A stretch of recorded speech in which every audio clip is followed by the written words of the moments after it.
Ever wondered how this becomes this? Welcome to another episode of One Take SpeedPaint, a new mini-series on my YouTube channel where I provide commentary over my creative process in under a single take. Well, let's go.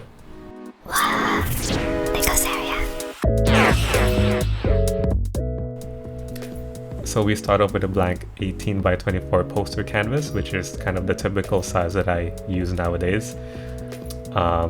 And we start the sketch using a blue colored pencil tool. And sorry about the random blue screen there, but my tablet just crashed, or my software just crashed, and for some reason doing a specific key combination on my tablet causes the software or Photoshop to freak out and just crashes on me. I really need to get that figured out. But anyways, I was trying to do, for this initial composition, I was trying to do a top-down kind of view, and I was trying to give it a vibe check and see if I was happy with this sort of composition, but I ended up scrapping it because I was kind of unhappy and frankly a little bit uncomfortable with proceeding with that kind of angle.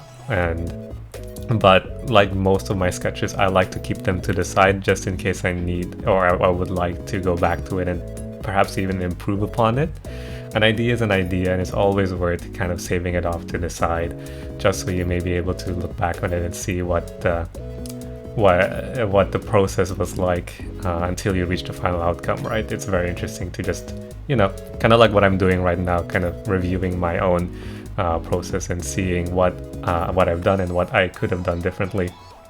But for this composition in particular, I took direct inspiration from the artist for this pinball game, mobile pinball game called World Flipper, and I believe it's an anniversary illustration. I'm not exactly sure what it's for, but I think it's for an anniversary based on the vibes that the illustration gives off. And I was so mesmerized by the composition that I wanted to mimic it. So what I did was open the illustration on my monitor screen and copied it. So essentially, a part of the learning process for me, at least, is to take inspiration from others and kind of put my own twist to it, because I feel like the learning process also involves a good chunk of mimicking and also learning from others. And as a self-taught artist, that's kind of like my entire process. It's always has always been just looking at other people's artworks, getting inspired by it. But historically, a part of my learning process involved a good chunk of basically tracing other people's works. Nowadays, I try not to do that. I try to do something, or like an exercise called the blind contour drawing, in which an artist draws a contour of a subject without looking at the paper, but obviously I'm putting my own twist to it and using an inspirational piece to kind of mimic the pose that I'm going for. So at the end of the day, it's more of a learning process, and I won't learn without having to look at other people's works or having to look at real images and things like that. So it looks like we're entering the line art phase, and we did bring up the speed from 10 times to 15 times because normally the line art phase is the one that takes the longest. And for this illustration in particular, I've decided to go for the cell shading option, or the cell shaded color option, because I thought going for the soft shading route wasn't the most advantageous for this composition, because one, we have 2 or 3 subjects on one canvas, and thus that will take an immense amount of time to shade. And 2, I think I'll just be more comfortable going for the cell shading method, just because it is easier and faster to use. But of course, that also means that I need to be very, very careful with my line art here. If you take a close look at how I do these lines, I actually try my best to connect them as much as I could and try to go over them with single brush strokes. I don't want to make them too thin or too thick, but the important part obviously is to make them as connected as possible so that the coloring process would be quick and easy, essentially. So there goes my tablet again, crashing. Well, it's not my tablet, it's Photoshop crashing. Oh my goodness. At some point, I will look into another software. Photoshop lately has not been so kind to me, so I might even switch to Procreate. I heard that or there's other softwares out there that actually has built-in time-lapse capabilities, so I might look into that. And if it's free, then that's all the more better. And quite frankly, I don't use, I've only been using Adobe's other softwares very rarely, I would say. Photoshop's the main one. And luckily enough, I have subscribed to their student subscription fee, and I've been grandfathered into kind of a cheaper plan. But it's a subscription is a subscription, and I'd like to save more money if I could. Anyways, I went off a tangent here. We're still on the line art phase, unsurprisingly. And here you can see me kind of like, typically I don't do it for the line art phase, but I actually use the paint bucket tool to fill in the darker shades like her underwear and also her bra. Typically I actually don't do that, but in this case I felt comfortable enough that it should be fine. But I was also running into the risk of running into problems in the future when I do coloring, because if you fill a particular section with the paint bucket tool and fill it black, you can't really go back and erase it and specifically have that specific line weight to it. A lot of my line weights in my artworks have intention to it, or intent behind them. So as much as possible, you should try to avoid using the paint bucket tool to fill in those gaps. Essentially what I'm trying to say is leave the paint bucket tool for another layer. Don't do it in the line art layer like I have done here in this composition, or in this project. So we have dived into the coloring phase here. We brought down the speed from 15 to 10 times speed, which is a nice comfortable speed to look at. The colors here I have taken from my previous artworks, and also the colors from which Anny used for Neurosama's official VTuber model. With most of my artworks, I try to be as color accurate as possible and try to capture the subject's color scheme as accurately as I could. And for this composition in particular, I try to go for warmer tones. Obviously you can go for cooler tones too, but my kind of style is just warmer tones for sure. And looking back on it now, I think I should have experimented with using cooler tones as well, which might have lent to a more a nicer kind of looking maybe overall composition. And obviously I can always do it in post and kind of do a few quick filter edits on Photoshop, but in the end I was happy with the warm tones. What can I say? Eventually you can see me kind of troubleshooting my coloring here, because I realized there's so many gaps in the in between the line art and the background and the colors. They weren't just lining up properly, so I had to do a bit of troubleshooting here, trying to figure out what the heck happened. And it wasn't as simple as just moving the line art up and down. It had to do with, I feel like the color scheme just didn't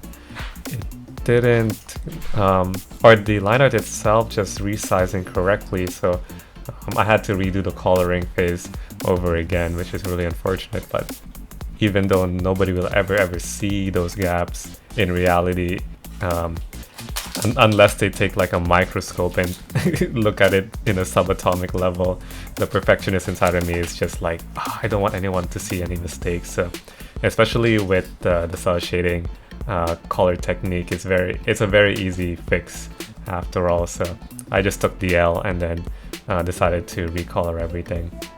But luckily enough, I can just take the pre-existing colors, I moved them to the side, and I just used the eyedropper tool to try and mimic it as much as I could. So we're moving on to the next set of footage here. It's the next following day, and we are moving into shading. So what I typically do with my artworks is that I'm very stubborn, and I like to only work in a single layer to my, to a fault. I think I should really learn how to use multiple layers. Yeah, all the coloring that you see that's happening here is done under a single layer, and honestly, I think it's best practice to put them in multiple layers, and I should really learn how to do that. But also, like, I want to be as efficient as possible, and I like to label all of my layers, so having way too many layers isn't my type of workflow. But yeah, I've throughout the 2 or 3 years using Photoshop to create digital art, I've learned to just basically work with it and figure out my own workflow.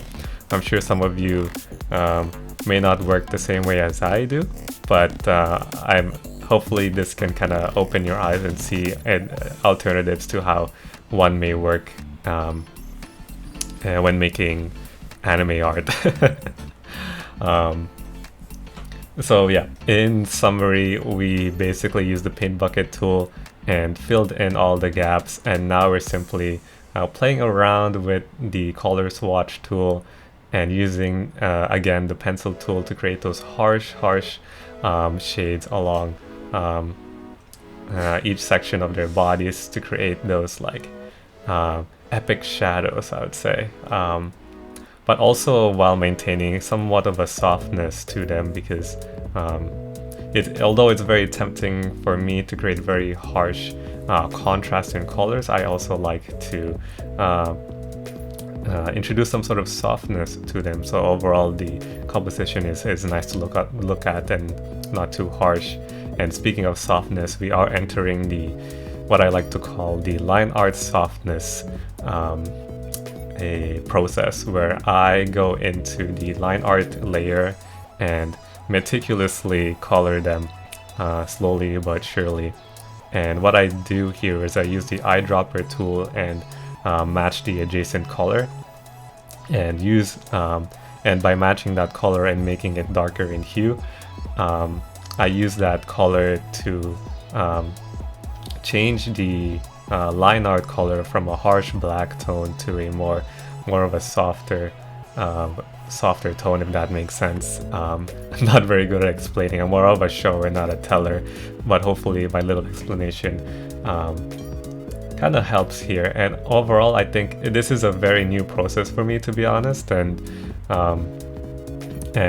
I've been doing it for the past year. And what tends to happen when you do this kind of line art softening is that overall the artwork itself kind of becomes more focused, more centralized, because the outer line art I tend to leave black, so that like diverts attention to the overall, or to the subject itself. You'll notice that I only pay attention to the inner line art, and I try not to change the dark harsh black line art on the edges of the subjects here. So you'll see on Vedal the turtle, you'll see I don't color it like the outside edges at all, and I only color in the inside, so which I think lends to a very cool effect. And overall, I think it's just like I'm just taking inspiration from the World Flipper artist. Yeah, we are coming in very close to the end of the speed paint, so let's move along and see the results.